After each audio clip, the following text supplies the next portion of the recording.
విఘ్నేశ్వరుడు కనిపించగానే హిందీ వెనకాల లక్ష్మీ నరసింహస్వామి చూడమని ఇలా చేయొచ్చు చూపించినట్టుగా అనిపించింది. వెనకాల నామాలు కనిపించింది. చాలా సంతోషించండి. విఘ్నేశ్వర స్వామి లక్ష్మీ నరసింహస్వామి చూడమని చేయొచ్చు చూపెడుతున్నారు తను. చూడండి చిత్రం. ఓకే తల్లి. నమో నారాయణ. వెంకన్నగౌడ్ నామాలని సింధూరంతో హనుమంతుడు కనిపించాడు. చాలా సంతోషం తల్లి. ఓం నమో నారాయణ. గురువు గారు చెప్పండి. లక్ష్మీ నరసింహస్వామి కనిపించారు, నవ్వుతూ ఉన్నారండి. అబ్బబ్బా అద్భుతం. నారాయణాయ చేస్పాలతో కనపడ్డారని లక్ష్మీ నరసింహస్వామి. చాలా సంతోషం తల్లి. ఓం నమో నారాయణ. ఓం నమో నారాయణ. నేను చెప్పలేనండి, మొత్తం దర్శనాలు వినిపించేసేయండి. అబ్బబ్బా అద్భుతం తల్లి. నమో నారాయణాయ. ఓం నమో నారాయణ. కలవ భూమి మీద నామాలు కనిపించాయి, విష్ణు చక్రమని. చాలా సంతోషం తల్లి.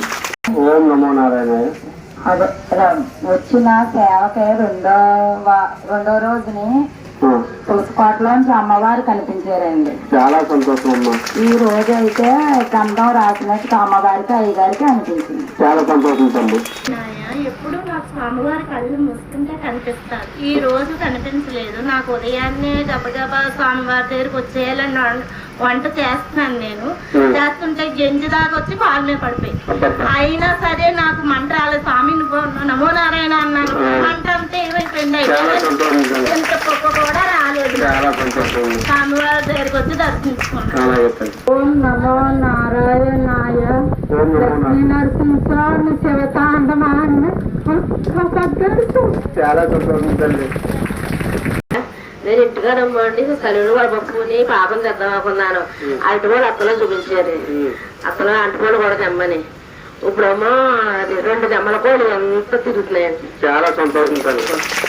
ఓం నమో నారాయణాయ. ఓం నమో నారాయణ. ఇంట్లోకి పట్టుకిలింగం వస్తుంటాము. లింగాకారం ఎదురుగుంట రమణ మహర్షి గారు కూర్చుని ఉన్నారు స్వామి. అద్భుతం. మాట్లాడదాం. స్వామివారు వెనకాల వెంకటేశ్వర స్వామి తులసిమాలతో నింపులు ఉన్నారు స్వామి. చాలా సంతోషం అమ్మా. అందరూ వచ్చేస్తారమ్మా తొందరపడక. ఓం నమో నారాయణ. ఆకాశంలోంచి మంత్రులు వచ్చి శివుడిని నుంచి మరి స్వామివారికి అయ్యారు. చాలా సంతోషం తల్లి. నమో నారాయణ. స్వామి స్వామివారి నేలంగా కాంతిగా పడేసుకొని. చాలా సంతోషం తల్లి. నారాయణుడు గురువు గారు స్వామి పంపించారండి. 2 వారాల క్రితం మా నాన్నగారికి బాగా నీరసంగా ఉందండి. ఆ రోజు ఆదివారం ఇక్కడ ఉన్నారండి. వచ్చి గురువు గారు వచ్చి గంధం తెచ్చుకొచ్చారండి, పాలు అవి. ఇప్పటికి మా నాన్నగారు మంచం మీద కింద పడిపోయారటండి. నేను ఫోన్ చేసి అర్జెంట్గా నువ్వు రావాలి అని అన్నారండి. అంటే నేను ఇచ్చిన పాలు గంధం పట్టుకొని వెళ్ళాను గురువు గారు. వెళ్ళి ఇప్పుడు మా నాన్నగారు మొక్కలు కడుక్కోలేదండి, అలా మంచం మీద పడుకుని ఉన్నారండి. నేను వెళ్ళండి, నేను ఆ తర్వాత ఇచ్చాక పట్టుకెళ్ళి నోట్లో వేసానండి. వేసిన కొంచెంకి మా నాన్నగారు తనకు తానే లేచారండి. లేచి బాత్రూమ్కి వెళ్ళి వచ్చి కూర్చున్నారండి. ముఖం కడుక్కున్నారండి. గ్లాస్తో పాలు ఇస్తే తాగారండి.